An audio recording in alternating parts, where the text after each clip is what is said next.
জুলাই বিপ্লবীদের কেনার সাধ্য কারণেই এই বক্তব্যে কাঁপিয়ে দিলেন জাতীয় নাগরিক পার্টি এনসিপির আহ্বায়ক নাহিদ ইসলাম। শনিবার সাতক্ষীরা শহরের খুলনা রোড মোড়ে শহীদ আসিফ চত্বরে অনুষ্ঠিত এক পথসভায় তিনি বলেন, আমরা সংস্কার চেয়েছি, জুলাই গণহত্যার বিচার চেয়েছি, নতুন সংবিধান চেয়েছি, কিন্তু কিছু শক্তি চায় পুরনো বন্দোবস্ত টিকিয়ে রাখতে। তারা ভেবেছিল 2-3টি আসন দিয়ে আমাদের কিনে নেবে, কিন্তু স্পষ্ট হুঁশিয়ারি দিয়েছেন নাহিদ ইসলাম। তিনি বলেছেন, জুলাই বিপ্লবীরা বিক্রি হয় না, আমরা রাষ্ট্রের নতুন পথ চলার লড়াইয়ে নামা সৈনিক।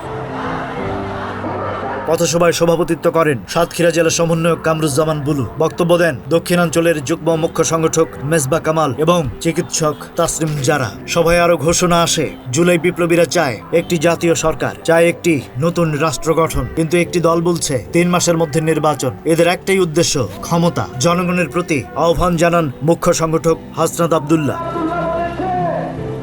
তিনি বলেন, চাঁদাবাজি, ছিনতাই ও খুনোখুনির বিরুদ্ধে রুখে দাঁড়ান। পথসভা শেষে বের হয় পদযাত্রা শহীদ আসিফ চত্বর থেকে নিউ মার্কেট মোড় পর্যন্ত, যেখানে জনগণ স্লোগানে স্লোগানে জানিয়ে দেয়, এটা শুধু রাজনীতি না, এটা এক নতুন ইতিহাসের সূচনা। এরপর আল বারাকা হোটেলের 2য় তলায় উদ্বোধন হয় এনসিপির সাতক্ষীরা জেলা কার্যালয়। নেতাকর্মীদের চোখে ছিল দৃঢ়তা, মুখে ছিল স্বপ্নের ভাষা।